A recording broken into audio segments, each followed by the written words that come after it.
माध्यमातून पुन्हा स्थानिक स्वराज्य संस्थांच्या निवडणुकीमध्ये वळवले जाणार आहे. विधानसभेत तेच झालं, लोकसभेत तेच झालं. हे जे प्रकल्प नवीन नवीन काढले जातात ते ठेकेदारांसाठी काढले जातात, आपले लाडके ठेकेदार. आणि त्या ठेकेदारांच्या माध्यमातून किमान 50% पैसे दलाली ही सरकारच्या लोकांकडे येते. नक्कीच या ठेकेदारांकडून उचललेली आहे. हे जे ठेकेदार आहेत ज्यांना आधीच कामांची शब्द दिलेले आहेत की तुम्हाला आम्ही कामं देऊ, तुम्हाला कामं देऊ. पहा ना तुम्ही, काल मी सांगितलं तुम्हाला की आमणे ते इगतपुरी रस्त्याची अवस्था काय आहे. 20 दिवसापूर्वी उद्घाटन केलेलं आहे. एक मुख्यमंत्री आणि 2 उपमुख्यमंत्र्यांनी.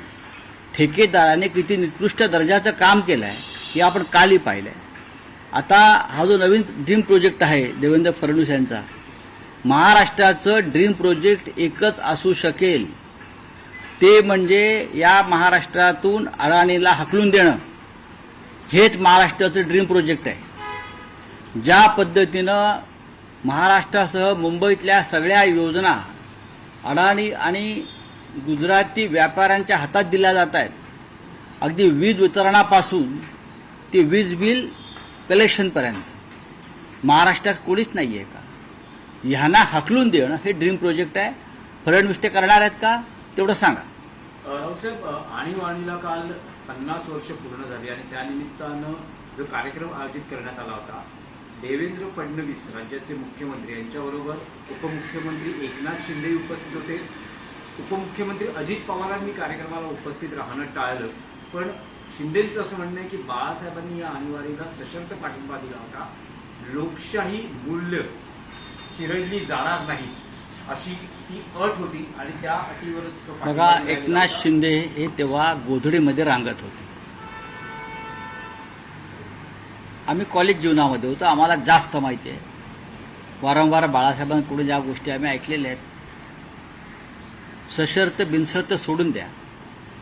मुळात एकनाथ शिंदे यांनी हिंदू हृदय सम्राट बाळासाहेब ठाकरे यांचं नाव घ्यायचं थांबवलं पाहिजे.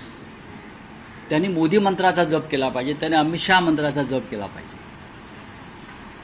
अमित शहानी त्यांना जी शिवसेना बिदागीत दिलेली आहे ती बिदागी ते सांभाळण्याचा प्रयत्न करतात, पण शिवसेनेच्या विचारांचा जो वारसा आहे तो त्यांना अजिबात पेलवणार आहे.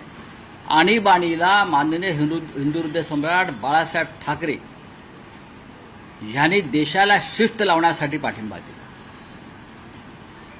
आणीबाणीमध्ये इंदिरा गांधींच्या 20 कलमी कार्यक्रमाला सुद्धा शिवसेना प्रमुखांनी पाठिंबा दिला. एकनाथ शिंदेना काही माहीत नाही, ते बरळत आहेत. आम्ही होतो ना, आम्हाला माहिती आहे. जर त्यांना काय धडे हवे असतील आणीबाणीत बाळासाहेबांची भूमिका काय होती तर त्यांचा क्लास घ्यायला आम्ही तयार आहोत. मी स्वतः तयार आहे. माझा एक शिदुरी अंकात एक काँग्रेसचा लेख प्रसिद्ध झाला, तो त्यांनी वाचावा. आणीबाणी काय होती, आणीबाणी सदृश्य परिस्थिती ज्यांनी निर्माण केली या महाराष्ट्र देशामध्ये, अराजक निर्माण करण्याचा प्रयत्न केला, ते आज दिल्लीत आणि महाराष्ट्रात सत्तेमध्ये आहे. की ह्यांच्यामुळे इंदिराजींना आणीबाणी लावावी लागली. एक बहुमतातलं सरकार इंदिरा गांधींचं ते पाडण्यासाठी हे 40-50 खासदार विरोधी पक्षाचे, तर आजचे सुद्धा लोक आहेत, हे परकीय शक्तींच्या मदतीनं इथे ज्या कारवाया करत होते त्यासाठी इंदिरा गांधींना अंतर्गत सुरक्षेसाठी आणीबाणी लावावी लागली. हे अराजकवादी लोक होते आणि एकनाथ शिंदे आज त्यांच्याबरोबरच आहेत.